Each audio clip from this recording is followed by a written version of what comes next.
Hey guys, this is Travis Engel with MMA Meltdown. We're at the Top Notch Gym here in Greeley, Colorado. It is March 9th, and we're here with Anthony Alirez. How you doing, bud? Pretty good. He's fighting this Friday night at the Island Grove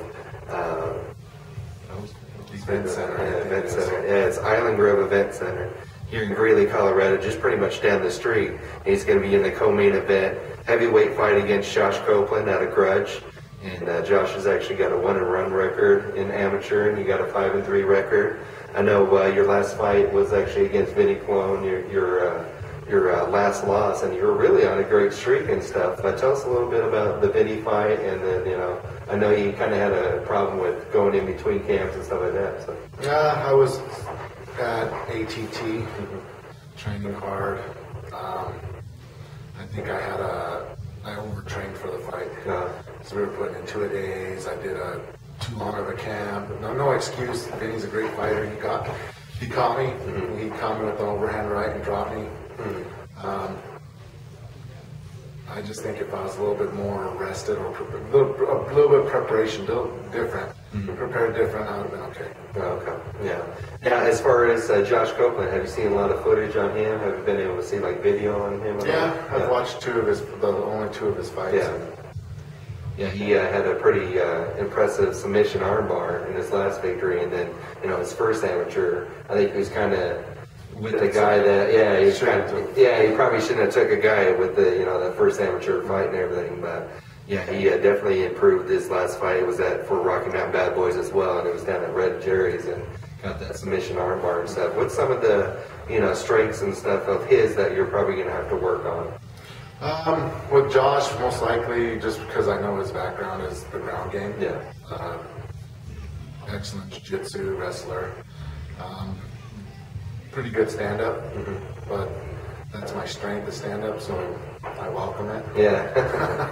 Just rather do whatever it takes to make a stand and everything like that. I've just been working a lot of takedown defenses. I'm a great wrestler myself, so I mean, a lot of people don't know that about me because usually my fights I like to keep it up. But if it goes to the ground, I'm prepared for it. Yeah, and I've actually known Anthony for quite some time. He was on my college show probably about a year and a half ago. So tell us a little bit about some of the people that are watching it right now that didn't get to hear the interview. Tell us a little bit about your background.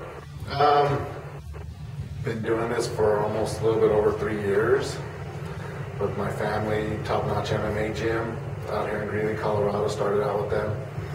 A lot of wrestling background, a lot of boxing, Golden Glove champs. We started when we were little.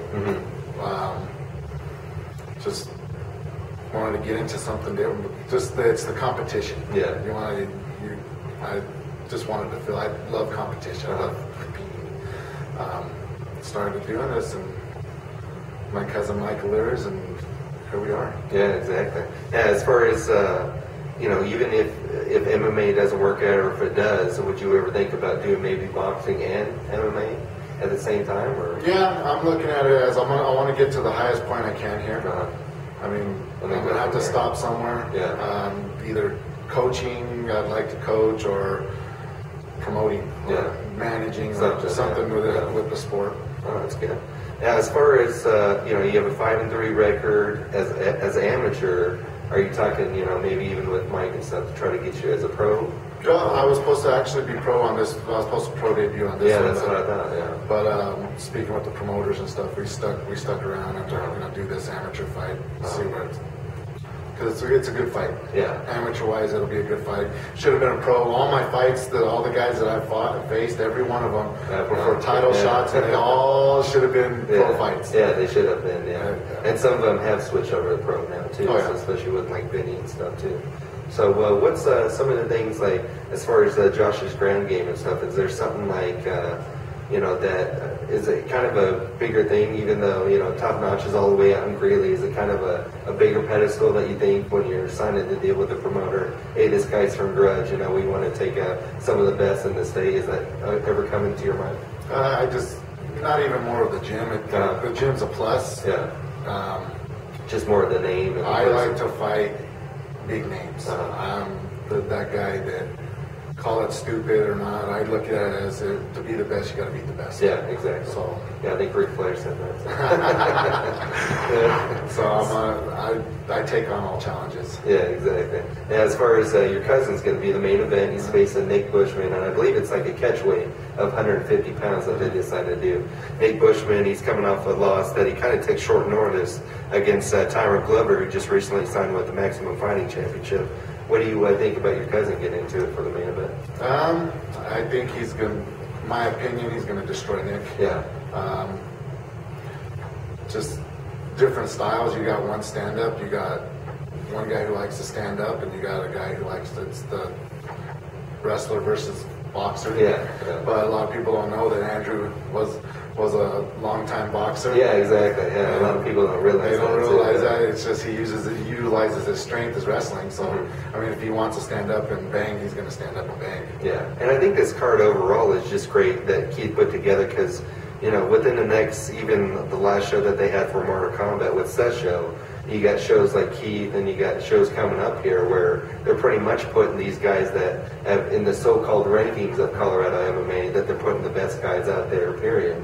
So, you know, I think it's always a great thing. They have Marcus Edwards on the card, which is one of the top lightweights in the division as well. So, you know, what's some of the other fighters that I know you have some teammates that are going to be fighting as well. Chad Romero, I'm excited to watch him. He's coming back. We got a little guy named Nick McCorkle. Yeah. What does he weigh in? I think he's a 135-pounder. Okay, so he's down 140. Oh, okay. But he's going to be a scrapper. Yeah. He's a really good wrestler. He's kind of got the wrestling pedigree. Yeah. Okay. Well, a lot of these guys around that are up north. Yeah, I know. It seems like people that are watching this that doesn't really know the Colorado scene or anything like that. Greeley, I went to Brighton High School, Greeley. Some of these top. Greeley's pretty much the mecca of wrestling here in Colorado. So when these guys like Anthony, Shane Carwin, some of these big known guys here in Colorado MMA, you just have to pretty much know that if they're from Greeley West, Greeley Central, they're pretty much top wrestlers. So that's how it goes. So. Now, I know you're a big fan of UFC and stuff. We got 3 Colorado fighters coming up on the card. We got Brendan Shaw versus Miracle Krokop. Elliot Marshall's going to be back for the first time in pretty much a year or so because he was cut against at Broomfield Event Center just last March.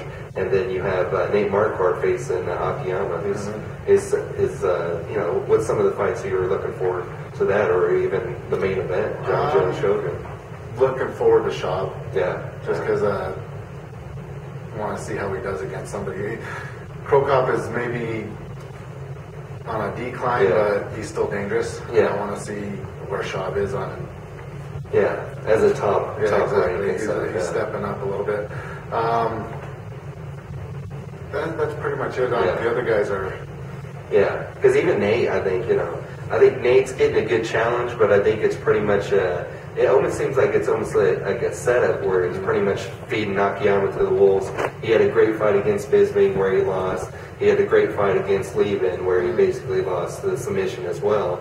So I think it's kind of almost like a setup fight for Nate to get up into the ranks. Yeah. The face of Chael Sonnen, the face of Bisping, the face of Vitor, and then possibly Anderson down the road. So I think it'll be a pretty good card. So what's some of the sponsors and the teammates and gym and stuff you'd like to thank? I want to thank Top Notch MMA, family-owned gym. Mike Alirez, Mike Jr. Sponsors is Brian Lefstick up Trinity's Barbershop. Gives me my wonderful hair. Yeah, there you go. Yeah. Are you going to give me a shave before too? Yeah. Okay, I might have to give one too. Yeah. Just the Whiskey River out here holding the weigh-ins. That's about it. I haven't really dove into the sponsors yet. Yeah. So I'm waiting for one. I got a lot lined up for when I turn pro. Yeah, exactly. Well, appreciate the time. It's a great afternoon in Greeley, Colorado. Appreciate your time. Thanks, bud.